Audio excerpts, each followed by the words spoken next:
Ekipi I parashutave të ushtrisë amerikane, I njohur si kalorësit e artë, po stërvitej përpara hedhjes me parashut të planifikuar në Washington DC, si pjesë e përvjetorit dhe paradës ushtarake të 14 qershorit.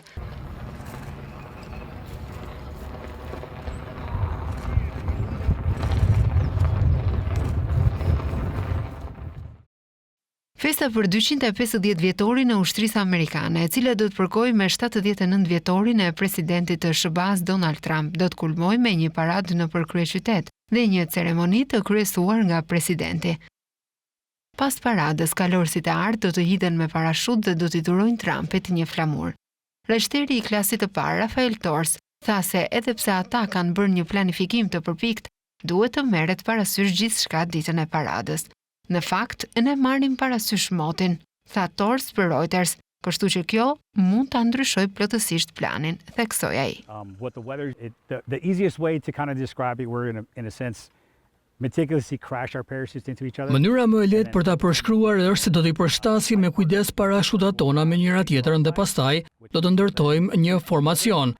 Partneri im I ekuipazhit do të ketë një flamur të ngritur të cilin do ta fiksojmë me njëri tjetrin në mënyrë që kur ta ndajmë formacionin të dy krah për krah, të kemi një flamur të ngritur midis nesh. Ka një sër faktorësh të ndryshëm që mund të ndryshojnë planin ton. Në fakt, ne marrim parasysh motin, sa të forta janë erat, lartësitë e reve, kështu që kjo mund ta ndryshojë plotësisht planin, por nëse kemi kushte perfekte, kjo është një nga manovrat që kemi ndërmend të ndërmarrim.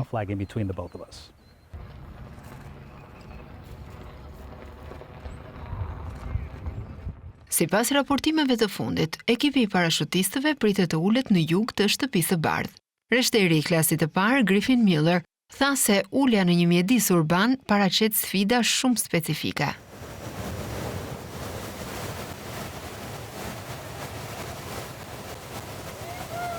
Hedhjet urbane me parashut janë shumë më të vështira se sa hedhjet tradicionale në fush ose në një aeroport, sepse të gjitha ato ndërtesa bllokojnë erën dhe ndikojnë në mënyrën se si era lëviz.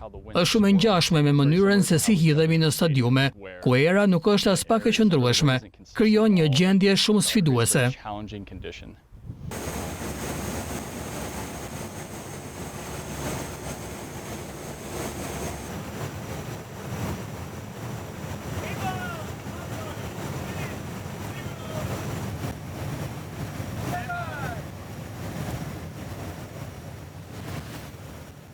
Për një hedhje specifike me parashut, përgatitjet nisin që në fillim të sezonit të shfaqjeve, pra që në janar, kur jemi në Florida duke bërë përgatitjet tona për vitin, duhet të përqendrohemi te saktësia. Do të shohim se çfarë mund të sjellë secila prej vendeve të ndryshme të shfaqjeve dhe pastaj do të sjellim një event të veçantë ose një lloj të veçantë demonstrimi në atë ngjarje.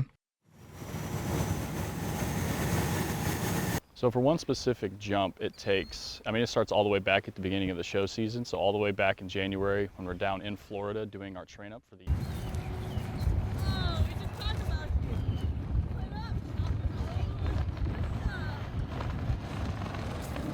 Presidenti Trump do të luajë një rol të rëndësishëm në festime, të cilat janë ndryshuar për të përfshirë paradën. Kritikët e kanë quajtur mbajtjen e një parade një shfaqje autoritare të pushtetit që është e kotë, veçanërisht pasi Trump shkurton kostot në të gjithë qeverinë federale.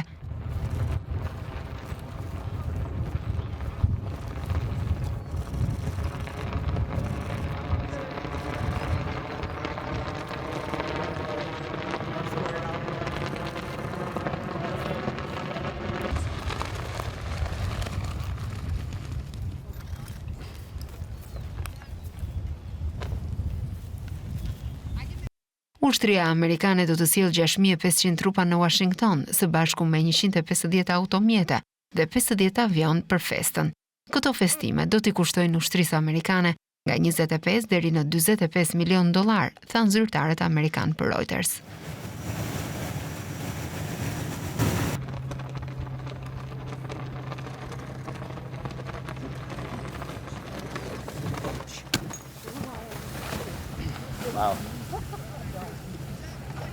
Now the Army started